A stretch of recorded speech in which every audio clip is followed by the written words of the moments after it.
Project Blue Book. A name that echoes through time. It whispers of secrets, of strange lights in our skies. The public was captivated. People saw things. They saw things. But what did the government find? Were they sharing the whole truth, or just a carefully crafted story? The questions began almost immediately. The official mission was clear: investigate unidentified flying objects, determine if they were a threat. But as reports poured in, suspicion grew. Thousands of sightings. From ordinary people, from pilots, from military personnel. Could all of them be mistaken? Or was a different kind of phenomenon unfolding? A phenomenon some wanted to keep quiet. The mystery deepened with every new file. Was Project Blue Book truly overwhelmed? So many reports, so many questions? Or was there another agenda at play? A plan to calm public fears? A strategy to dismiss the truly strange?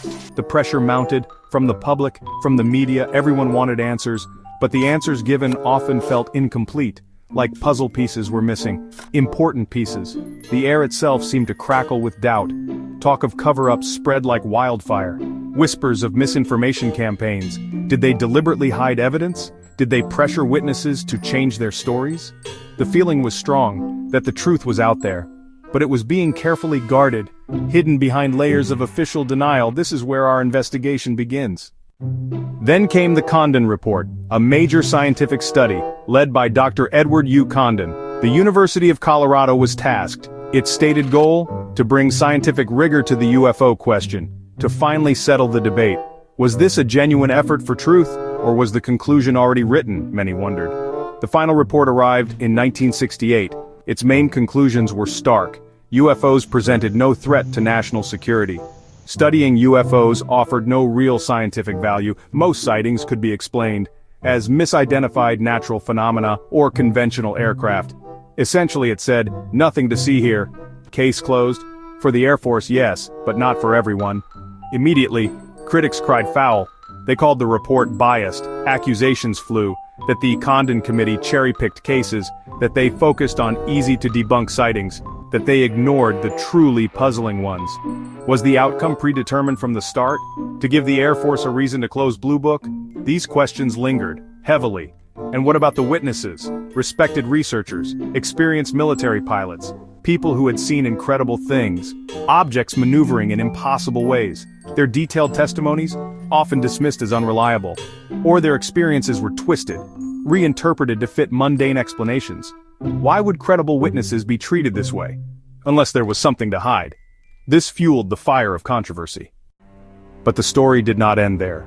The Freedom of Information Act, FOIA, a powerful tool for citizens. It allowed researchers and the public to request previously classified documents. Slowly, files from Project Blue Book began to emerge, shedding new light on old cases. What did these once secret papers reveal? Sometimes the truth is stranger than fiction, or the official explanations certainly were. Looking through these declassified documents, a pattern of questionable explanations appeared. Highly trained pilots reporting structured craft, sometimes explained away as Venus, or swamp gas, or weather balloons, even when sightings involved multiple witnesses, or radar confirmation of unusual objects. Could these simple explanations account for such complex events? For many, the excuses felt flimsy, almost insulting to the intelligence. Were these genuine errors or deliberate obfuscation? And then, there was the official tally. The number that Project Blue Book itself could not explain away. 701 unexplained cases. These were not sightings dismissed as stars or birds. These were the true unknowns, the ones that defied all conventional understanding. Even after investigation by the United States Air Force, this number alone is staggering. What were these 701 objects? These unexplained cases are not just statistics. They represent real events, witnessed by credible people. Pilots, police officers, scientists, people who saw something extraordinary, something that could perform incredible aerial feats. Silent, supersonic, sometimes glowing. If the Air Force, with all its resources, could not identify these 701 phenomena, then what were they? This is the core of the Blue Book mystery. Let's look at some of these enduring mysteries. Consider the Lubbock Lights, Texas, August and September 1951. Multiple professors from Texas Tech University. They saw formations of lights, flying in V-shapes, silently, at great speed. They even took photographs.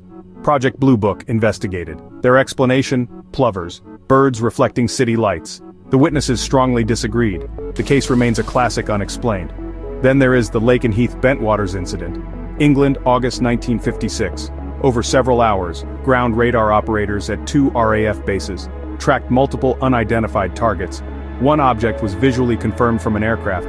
Another was tracked by an RAF Venom fighter jet. The jet's radar locked onto the object. Then the object maneuvered rapidly, disappearing from radar. What could perform such aerial feats?